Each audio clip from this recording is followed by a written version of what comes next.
My dad said, "You've ruined our lives. You are a burden." So I smiled and left. My mom wrote, "Don't come back." I wrote, "Okay, I just stopped paying your mortgage." And then my phone exploded. I never thought I'd be writing this, but after everything that's happened in the past few months, I need to get this off my chest. My name is Sarah, I'm 29, and until recently, I was the family's unofficial ATM. This is the story of how I finally grew a spine and watched my entire family implode when they realized they'd been biting the hand that feeds them. Let me start from the beginning. I'm the middle child of three. My older brother Jake is 32, and my younger sister Emma is 25. Growing up, it was pretty obvious who the favorites were, and spoiler alert, it wasn't me. Jake was the golden child who could do no wrong, even when he was clearly doing everything wrong. Emma was the baby princess who got whatever she wanted with a pout and some crocodile tears. Me? I was the responsible one, the one who did her chores without being asked, got good grades without constant supervision, and somehow became the family's emotional support animal. While Jake was out partying and flunking college, and Emma was throwing tantrums about not getting the right brand of jeans, I was working part-time jobs to pay for my own clothes and school supplies. My parents, Linda and Mark, seemed to think this was just my natural role in life. "Sarah's so independent," they'd say, like it was a compliment. What they really meant was, "Sarah doesn't cost us money like the other two, so we can ignore her." When Jake dropped out of college for the third time, they paid for a gap year trip to Europe to help him find himself. When Emma decided she wanted to be a fashion influencer instead of finishing her business degree, they bought her a professional camera setup and paid for her apartment so she could focus on building her brand. When I graduated summa cum laude with a degree in computer science, they came to my graduation and immediately started talking about Jake's new job at their friend's company and Emma's latest Instagram post that got 500 likes. I think they mentioned being proud of me once, right before asking if I'd seen Emma's new post. After college, I landed a job at a tech startup. The pay was decent, but nothing crazy. I moved into a tiny studio apartment and lived off ramen and determination. Meanwhile, Jake moved back in with my parents after his European adventure failed to provide him with any career inspiration. Emma also moved back home when her influencer dreams didn't immediately translate to income.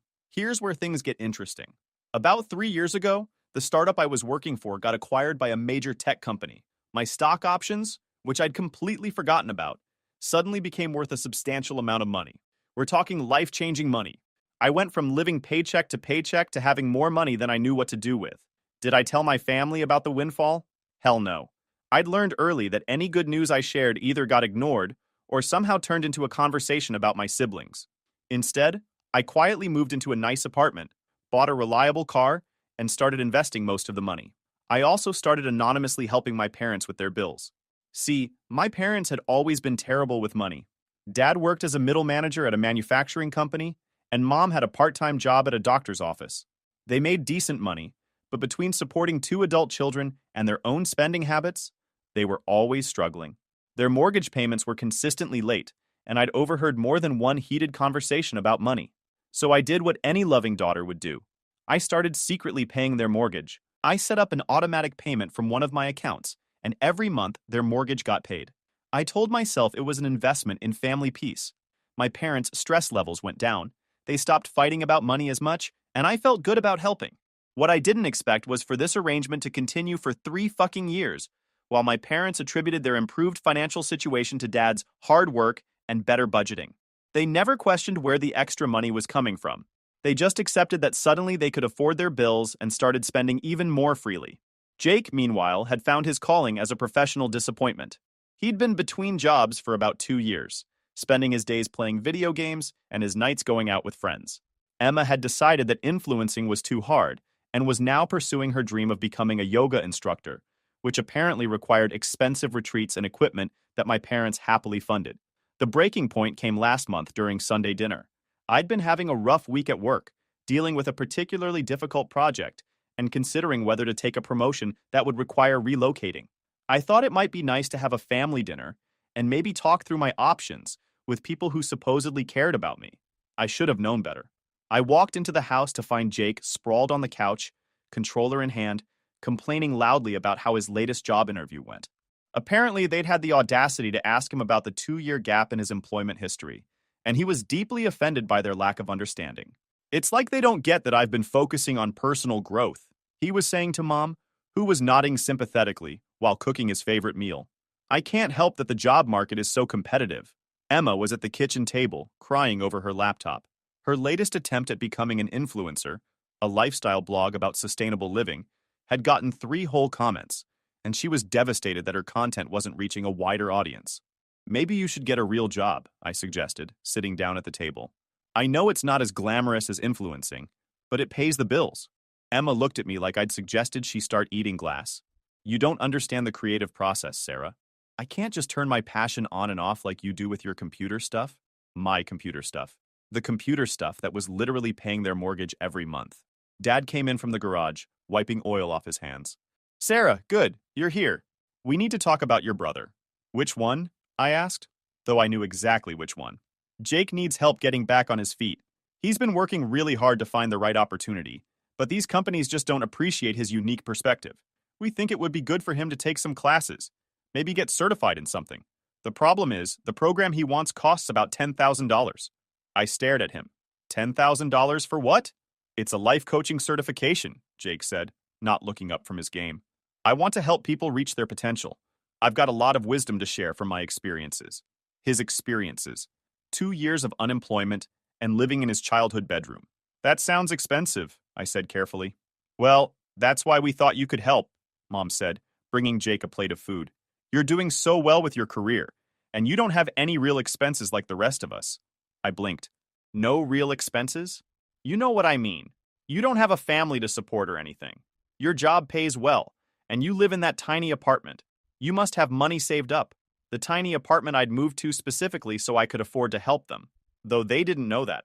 I don't really have $10,000 just lying around, I said, which was technically true. I had much more than that, but it was invested, and I wasn't about to liquidate assets to fund Jake's latest fantasy. Come on, Sarah, Jake said, finally looking at me. Family helps family. I'd do the same for you if you needed it. When have you ever done anything for me? I asked. That's not fair, Emma chimed in. Jake and I would totally help you if you needed it. You just never ask for help because you're so independent and perfect. Independent and perfect. Right. Because asking for help when you have 2 siblings who've never held down a job for more than 6 months is definitely a winning strategy.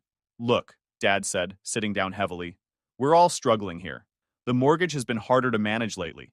And with Jake and Emma both at home, expenses are tight. We're a family, and families support each other. You're the only one in a position to help right now. The mortgage that I'd been paying for 3 years. The mortgage that had never been late since I started covering it. They were struggling with a mortgage that I was literally paying. What about Emma's certification? I asked. How much is yoga instructor training? That's different, Mom said quickly. Emma's investing in her health and wellness. It's a lifestyle choice. And Jake's life coaching thing isn't? Jake has real potential to help people, Dad said. He's always been good at motivating others and seeing the big picture.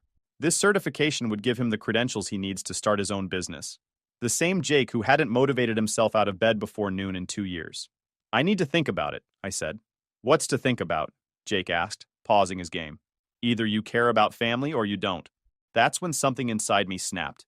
Maybe it was the casual way he'd just questioned my love for my family while asking for $10,000. Maybe it was watching my parents nod along like his request was completely reasonable. Maybe it was the 3 years of secretly supporting these people while they criticized my life choices and acted like I was the selfish one. You want to know what I think about family? I asked, standing up. I think family members should support each other. I think family members should show up for each other. I think family members should celebrate each other's successes instead of ignoring them.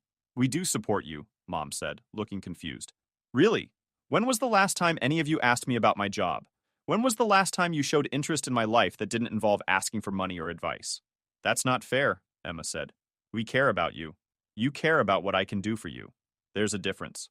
Sarah, you're being dramatic, Dad said. We're just asking for help with $10,000. For Jake's life coaching certification? After he's been unemployed for 2 years and living rent-free in your house while I've been... I stopped myself before I said too much. While you've been what? Mom asked. I could have told them right then. I could have explained that I'd been paying their mortgage for 3 years, that their improved financial situation had nothing to do with Dad's budgeting and everything to do with my secret support. I could have laid out exactly how much I'd been helping them while they acted like I was the problem.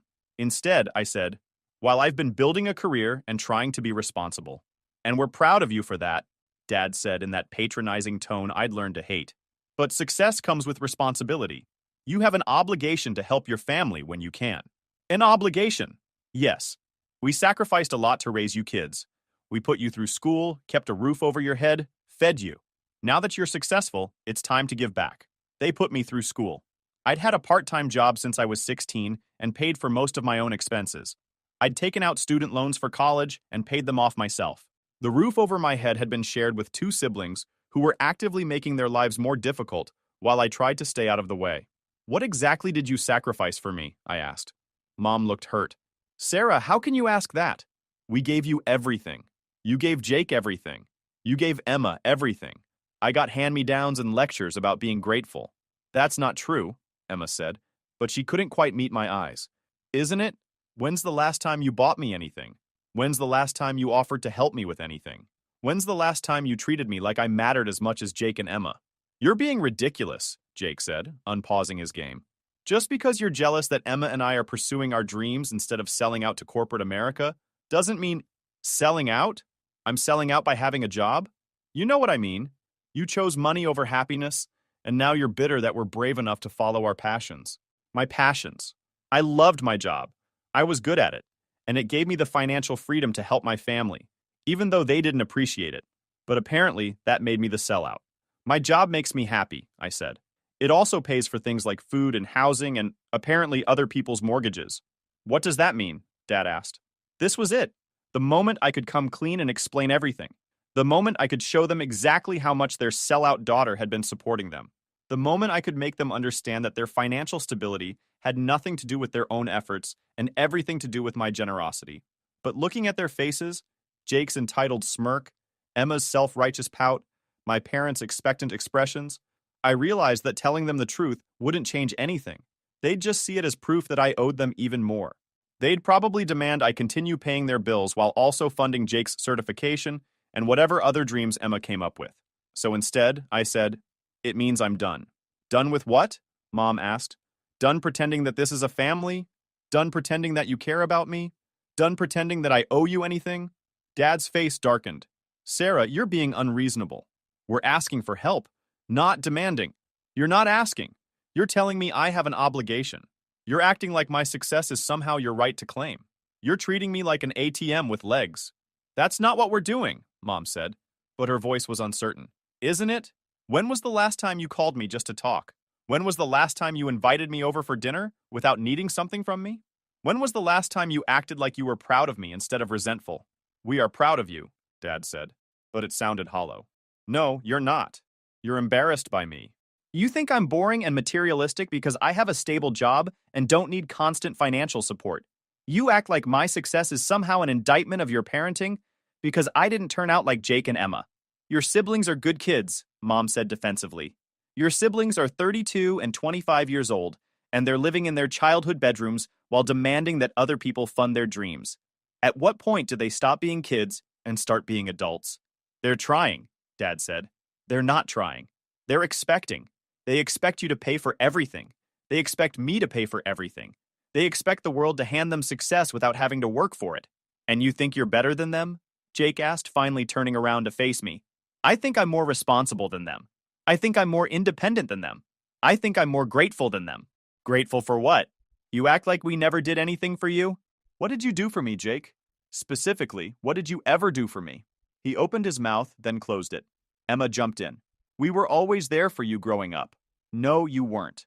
You were there when you needed something from me. You were there when you wanted me to cover for you or lie to Mom and Dad about where you were going. You were there when you needed homework help or money for gas. But when I needed support, when I was dealing with bullies at school or stressed about college applications or going through a breakup, where were you? Silence. You know what?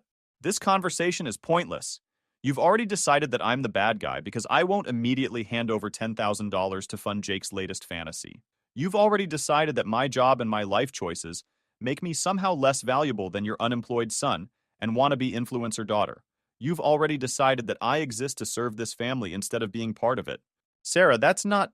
Mom started. Yes, it is. You want to know what I think about family?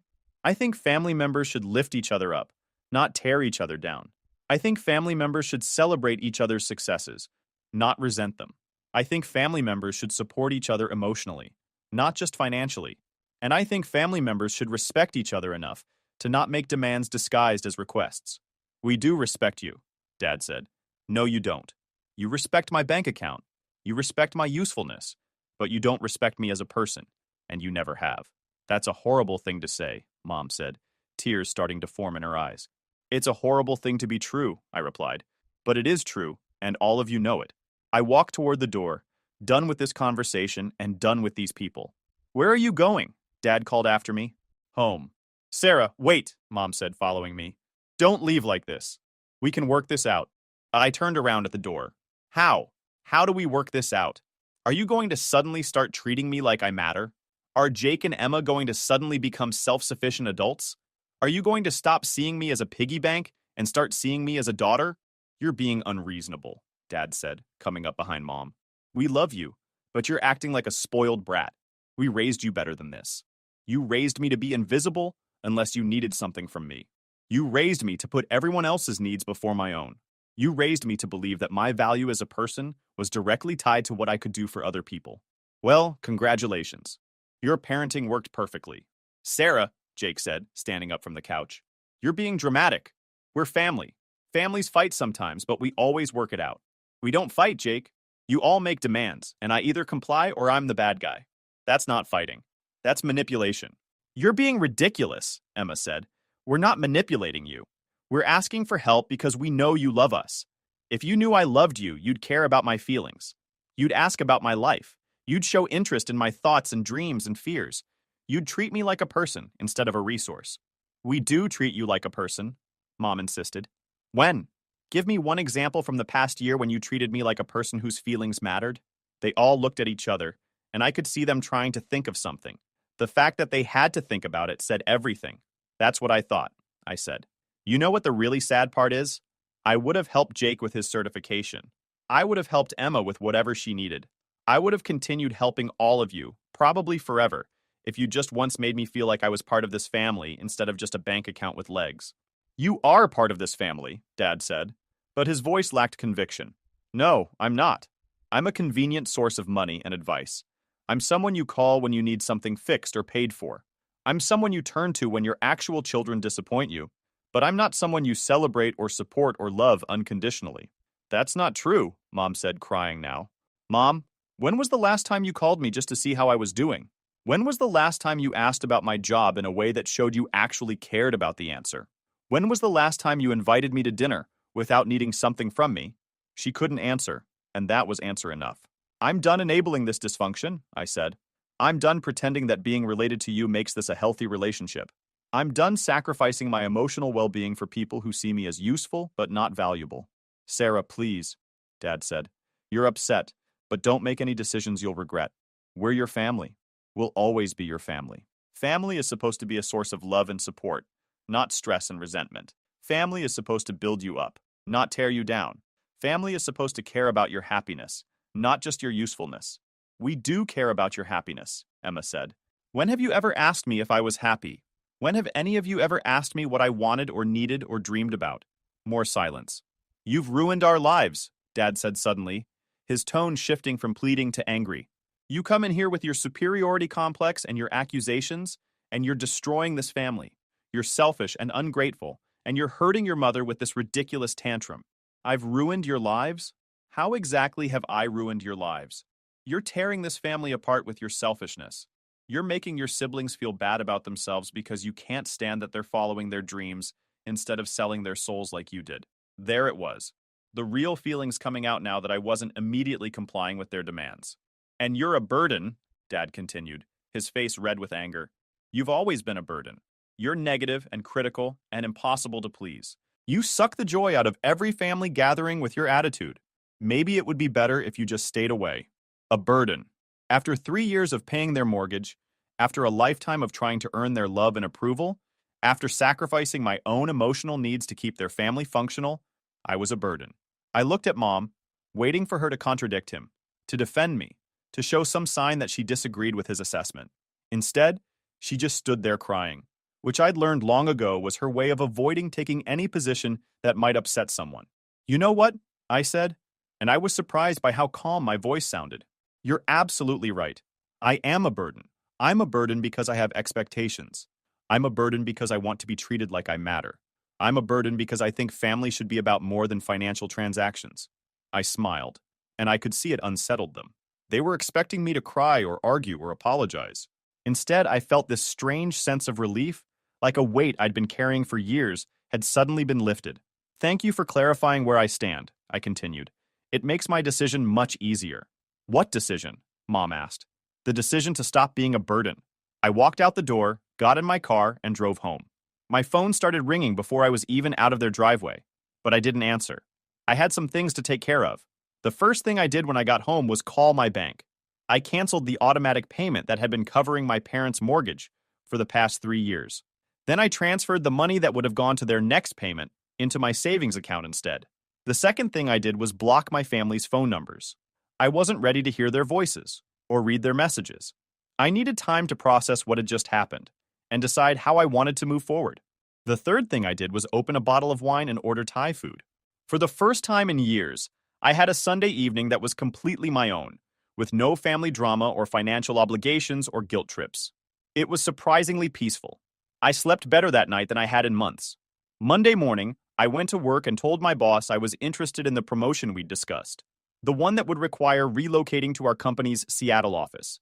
I'd been hesitant because it would mean moving away from my family, but suddenly that seemed like a feature rather than a bug.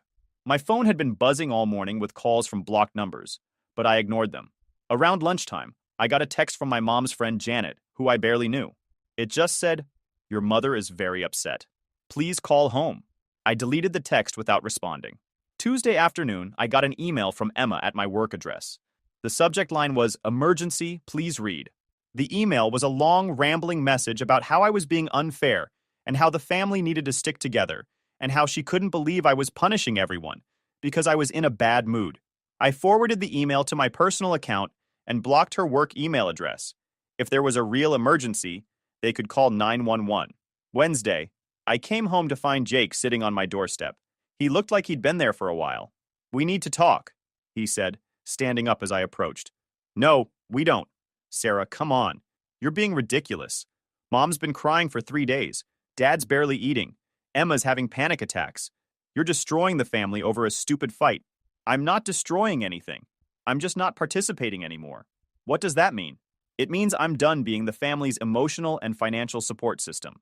It means I'm done pretending that being treated like garbage is normal, just because we share DNA. Nobody treats you like garbage. Jake, 3 days ago, Dad called me a burden and told me I've ruined your lives. How is that not treating me like garbage? He was upset. He didn't mean it. He absolutely meant it. And you know what? He was right. I have been a burden. I've been carrying the financial and emotional weight of this family for years, and it's been a burden on me. So I'm setting it down." "What are you talking about? You don't carry any financial weight. You live alone in your little apartment and spend your money on yourself." I stared at him. Even now, even after everything, he had no idea what I'd been doing for them. "Jake, who do you think has been paying Mom and Dad's mortgage for the past 3 years?" "What do you mean?" "Their mortgage." "Who do you think has been making the payments?" "Because it sure as hell wasn't them." His face went blank. "What are you talking about?" "I've been anonymously paying their mortgage since 2021. Every month, the payment comes out of my account. That's why their financial situation improved. That's why they stopped fighting about money. That's why they could afford to support you and Emma. That's not..." "You're lying." "Why would I lie about that? Do you think they magically got better at budgeting? Do you think Dad got a secret raise? The only thing that changed was me starting to help them. But they never said..." "They never knew. I set it up to be anonymous because I knew if they found out, they'd start seeing it as an entitlement instead of a gift." Jake sat down heavily on my steps. "You've been paying their mortgage? Every month for 3 years. $2,400 a month. Plus I've helped with other bills when they needed it. I've probably given them over $100,000 in total. Why didn't you tell us?" "Because I knew this would happen. I knew that the moment you all found out I had money, you'd start seeing me as an ATM. I knew you'd stop being grateful and start being demanding. And I was right, wasn't I? The moment Dad thought I had money to spare, he immediately started making demands and calling me selfish for not wanting to fund your life coaching fantasy." Jake was quiet for a long time. Finally, he said, "So what happens now?" "Now? Now you all figure out how to pay your own bills." I've canceled the mortgage payments. Your parents will get a notice that their payment is overdue in about a week. Sarah, you can't do that to them. They'll lose the house.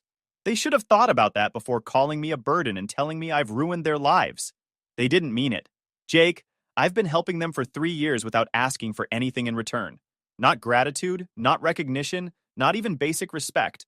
All I wanted was to be treated like I mattered, and instead, Dad called me a burden and told me to stay away. So I'm giving him exactly what he asked for. What about Emma and me? We didn't know about any of this. Emma called me selfish and materialistic for having a job. You called me a sellout and questioned whether I cared about family. You both acted like I owed you money just because we're related. You both treated me like my success was somehow taking away from your opportunities. We were just frustrated. You were entitled. There's a difference. Jake stood up. So that's it? You're just going to abandon the family? I'm not abandoning anyone. I'm just not enabling anyone anymore. If you want a relationship with me, it has to be based on something other than what I can do for you. And if we can't pay the mortgage, then you'll have to figure something out. Get jobs, maybe. Become self-sufficient adults. Revolutionary concept, I know. Sarah, please. I know we haven't been the best family, but we can change. We can do better. You can do better. Whether you will or not remains to be seen. What would it take for you to help us again? Jake, the fact that you're asking that question shows that you still don't get it. I don't want to be needed for my money. I want to be wanted for who I am. I want to be valued as a person, not as a resource. We do value you. No, you don't. And the really sad part is, you probably never will. You'll always see me as the responsible one who should handle the hard stuff so you don't have to. You'll always see my success as something that should benefit you rather than something to be proud of. You'll always see my emotional needs as secondary to your financial ones. Jake left after that, and I spent the evening researching apartments in Seattle. The promotion was looking better and better. Thursday morning, I unblocked my parents' numbers just long enough to send them a text. Jake told me you didn't know about the mortgage payments. That's probably something you should discuss with your bank. Also, I've accepted a promotion that requires relocating. I'll be moving to Seattle next month. The response was immediate and explosive. My phone started ringing within seconds, and the voicemails and text messages were coming in faster than I could delete them. From Mom, Sarah, please call us. We need to talk about this. We had no idea about the mortgage. Please don't move away. We can fix this. From Dad, you can't just abandon your family because you're upset. We raised you better than this. Call me immediately. From Emma, I can't believe you're being this petty. Moving away isn't going to solve anything. You're just running away from your problems. From Jake, Mom won't stop crying. Dad's having chest pains. Emma's talking about moving in with her boyfriend because she can't handle the stress. Are you happy now? I read them all, then blocked their numbers again. I wasn't responsible for managing their emotions anymore. Friday afternoon, I got a call at work from my mom. She'd somehow gotten the main office number and convinced the receptionist to transfer her to my desk. Sarah, thank God. I've been trying to reach you for days. Mom, I told you I needed space. Honey, we need to talk. This is all just a big misunderstanding. We love you so much, and we never meant to make you feel unappreciated. It's not a misunderstanding, Mom. It's a pattern that's been going on for years. But we didn't know about the mortgage payments. If we'd known, we would have been more grateful. Would you? Or would you have just started expecting it? Would you have seen it as proof that I owed you more? That's not fair. Mom, what did you think had changed? 3 years ago, you and Dad were fighting about money constantly. You were behind on bills, stressed about the mortgage, barely making ends meet. Then suddenly, everything was fine. Did you really think Dad had just gotten that much better at budgeting? We thought, I don't know what we thought. We were just grateful that things were easier. But you never asked why they were easier. You never questioned it. You just accepted the help and assumed it was your right. We didn't know it was help. We thought we were managing better. Mom, your mortgage payment is $2,400 a month. Dad brings home maybe $3,000 after taxes. How did you think you were affording a $2,400 mortgage payment plus utilities, food, car payments, and supporting 2 adult children on $3,000 a month? Silence. You didn't think about it because you didn't want to think about it. You wanted to believe that everything was fine so you could keep spending money you didn't have on children who should have been supporting themselves. Sarah, please. We made mistakes, but we can fix this. Just come home and we'll talk about it. There's nothing to fix, Mom. This is who you are. This is who this family is. You take and take and take. And when someone finally says no, you make them feel guilty for setting boundaries. That's not true, isn't it? Right now, instead of apologizing for calling me a burden, You're trying to guilt me into coming back by talking about how upset everyone is. Instead of acknowledging that you treated me badly, you're focused on fixing the financial problem.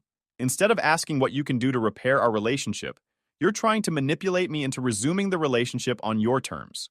I just want my family back together. No, you want your ATM back online. There's a difference.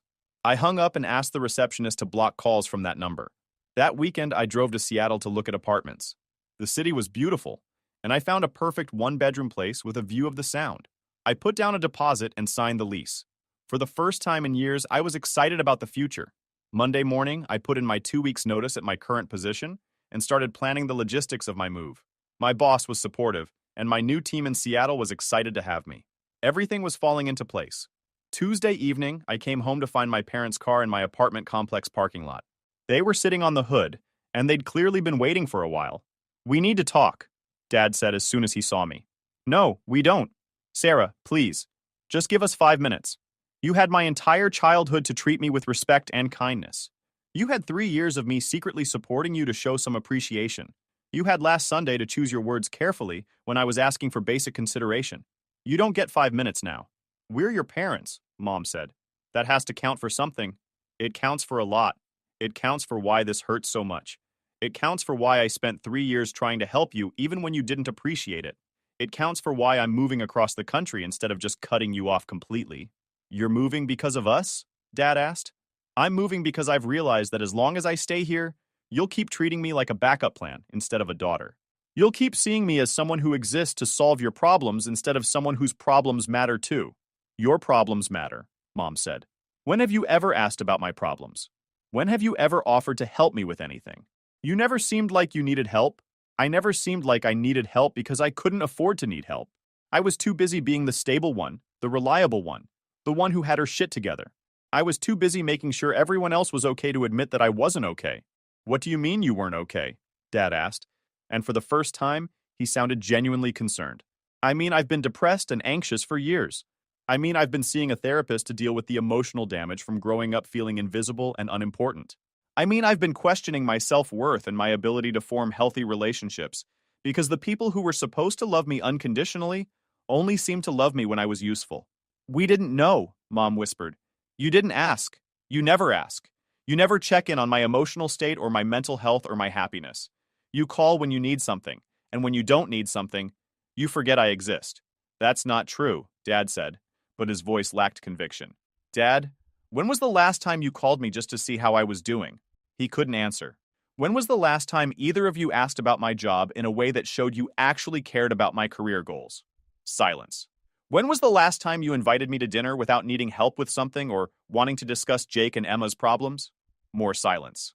"When was the last time you told me you were proud of me without immediately changing the subject to one of my siblings?" "We are proud of you," Mom said. "Are you? What are you proud of? Specifically, what have I accomplished that makes you proud?" "You have a good job." "What kind of job? What do I do for work? What company do I work for? What's my title?"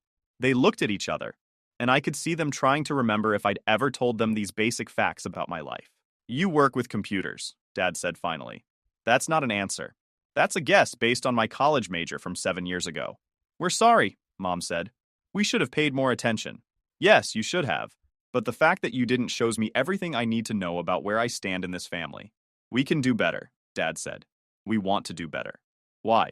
Because you need me to start paying your mortgage again?" "No," Mom said quickly. "Because we love you and we don't want to lose you." "So, you don't love me. You love the idea of me. You love having a daughter who's successful enough to make you look good, but distant enough that you don't have to actually invest in her emotional well-being. You love having someone who will bail you out of financial trouble but won't demand anything in return." "Sarah, that's not fair," Dad said. "What's not fair is spending my entire adult life trying to earn love that should have been freely given. What's not fair is sacrificing my emotional health to maintain relationships with people who don't value me. What's not fair is being called a burden after years of carrying this family financially and emotionally." "I shouldn't have said that," Dad admitted. "I was angry and I said things I didn't mean. You meant them. Maybe you regret saying them out loud, but you meant them. And you know what? You were right. I was a burden. I was a burden because I expected to be treated like I mattered. I was a burden because I wanted emotional intimacy instead of just financial transactions. I was a burden because I thought family meant more than just people who shared DNA. It does mean more than that, Mom said. Does it? Then prove it. Show me that this relationship is about more than money. Show me that you value me as a person, not just as a resource. How? Dad asked. Start by respecting my decision to move to Seattle. Stop trying to guilt me into coming back. Stop making this about what you need, and start thinking about what might be best for me. But we need you, Mom said. No, you don't. You need my money. You need my stability. You need my willingness to solve your problems. But you don't need me as a person. And you never have. That's not true, Dad said. But he couldn't meet my eyes. Dad, if I died tomorrow, what would you miss about me? Not what I did for you, but who I was as a person. What would you miss? The question hung in the air, and their inability to answer it immediately told me everything I needed to know. I thought so, I said. You should go. I have packing to do. Sarah, please, Mom said, starting to cry. Don't end it like this. We're family. We're related, I corrected. Family is something you build through love and respect and mutual support. Family is something you earn by being there for each other emotionally, not just financially. Family is something we could have had if you'd ever seen me as more than a backup plan. They left after that, and I went inside and poured myself a glass of wine. 2 weeks later, I was in Seattle, starting my new job and my new life. That was 3 months ago. My parents have sent me a few texts since then, mostly updates about their financial situation and requests to talk things through. Jake has reached out twice, once to ask if I'd reconsider helping with his certification, and once to inform me that he'd gotten a job at a call center and was finally ready to be responsible. Emma has sent me several Instagram DMs alternating between apologies and accusations. I haven't responded to any of them,